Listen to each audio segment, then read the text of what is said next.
আসসালামু আলাইকুম রহমতুল্লাহি বারকাতুহ। আমি doctor Kamal Hossain, consultant homeopathic medicine. আজকে যে বিষয়টি নিয়ে আলোচনা করব, সে বিষয়টি হচ্ছে অ্যালিগোস্পার্মিয়া এবং অ্যাজোস্পার্মিয়া ২ টা কি একই জিনিস? এটা বিভিন্নভাবে মানুষ প্রশ্ন করে থাকেন যে অ্যালিগোস্পার্মিয়া এবং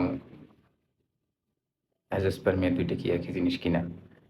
আসলে দেখেন ২ টা যেই জিনিস কিন্তু কাজ একই। যেমন যদি অ্যাজোস্পার্মিয়া যেটা হচ্ছে যে আপনার মূলত শুক্রাণু নীল, মানে 0% যেটাকে বলি শুক্রাণু, শুক্রাণু 0% থাকে। আর হচ্ছে যে আপনার অ্যালিগোস্পার্মিয়া যেটা হয় সেটা শুক্রাণু তৈরি হয় খুব কম পরিমাণে। শুক্রাণুর পরিমাণ অনেক কম, যে পরিমাণ থাকে তাতে মূলত হচ্ছে যে আপনার বাচ্চা কনসিভ হবে না। কিন্তু এই কম থাকলেও তো বাচ্চা হবে না। আর অ্যাজোস্পার্মিয়া হচ্ছে যে 0। আমার কাছে যে পেশেন্টগুলো মূলত আসেন, অ্যাজোস্পার্মিয়ার পেশেন্ট বেশি আসেন, তাদের মূলত আমি যেভাবে ট্রিটমেন্টটা করাই, মূলত হচ্ছে যে ডায়েট প্ল্যানটা লাগে, এক্সারসাইজ প্ল্যান লাগে। এই ২ টা লাগবেই। এরপরে তো মেডিসিন রয়েছে।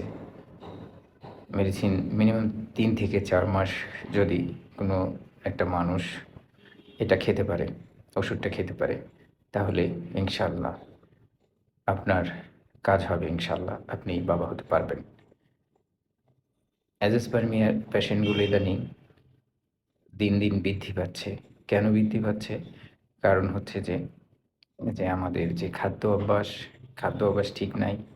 তারপরে আমাদের যে কিছু ব্যাড হ্যাবিট রয়েছে, ব্যাড হ্যাবিট মধ্যে রাত্রে জাগরণ। ইভেন আরেকটা জিনিস আমি লক্ষ্য করে দেখলাম যে অন্ডকোষের কাছে হচ্ছে আমাদের মোবাইলটা থাকে।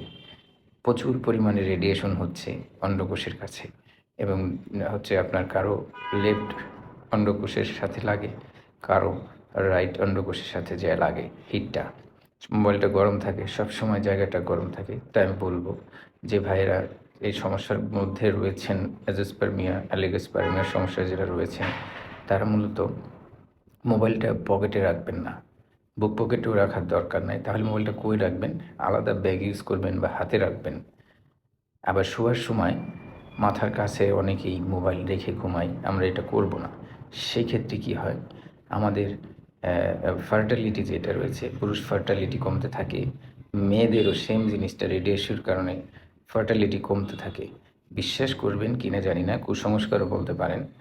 তো আমি বলব যে ইদানিং আগে যে কাক ছিল, কাকের উৎপত্তি এবং প্রোডাকশন কিন্তু এখন কম। গ্রামে অনেক চড়ুই পাখি দেখতাম। চড়ুই পাখিরও প্রোডাকশন কিন্তু এখন দিন, দিন কমে যাচ্ছে। কেন? কারণ প্রোডাকশনের কারণে। বেশিরভাগ জায়গায় হচ্ছে দেখবেন ফোনের টাওয়ার রয়েছে। গ্রামে বলেন, শহরে বলেন, বিভিন্ন জায়গায় মানুষের ছাদের উপরে। এই যে টাওয়ারটা রয়েছে, এটা কিন্তু রেডিয়েশনের কারণে আমাদের ফার্টিলিটি দিন, দিন কমছে। যাই হোক, মোবাইলটা যত পারেন পকেটে রাখবেন না। মোবাইলটা একটু দূরে রাখবেন। আবার হোমিওপ্যাথিতে যে সুন্দর, সুন্দর যে ওষুধগুলো রয়েছে, না খেলে বিশ্বাস করবেন না। অনেকেই আমার কাছে এসে বলেন, পেশেন্ট বলেন যে আমি তো ওখানে ১ বছরের মতো ওষুধ খেয়েছি। ওইখানে ৭-৮ মাস ওষুধ খেয়েছি। তো লাস্টে আমি হোমিওপ্যাথির কাছে আসলাম, এবং আমার কাছে এসে অনেক মানুষ সাকসেস হয়েছেন, যার মানে আনবিলিভেবল। আমি যে জিনিসটা করে দিই সেটা তো বললাম, ডায়েট প্ল্যান এবং এক্সারসাইজ প্ল্যান। শুধু ওষুধের উপর নির্ভর করলে হবে না, সবগুলোই মূলত লাগবে। যাই হোক, অনেক কথা তো বলে ফেললাম। কথার মাঝে ভুল ত্রুটি হলে ক্ষমা সুন্দর দৃষ্টিতে দেখবেন। নিয়মিত নামাজ আদায় করবেন। আসসালামু আলাইকুম ওয়া রাহমাতুল্লাহি ওয়া বারাকাতুহু।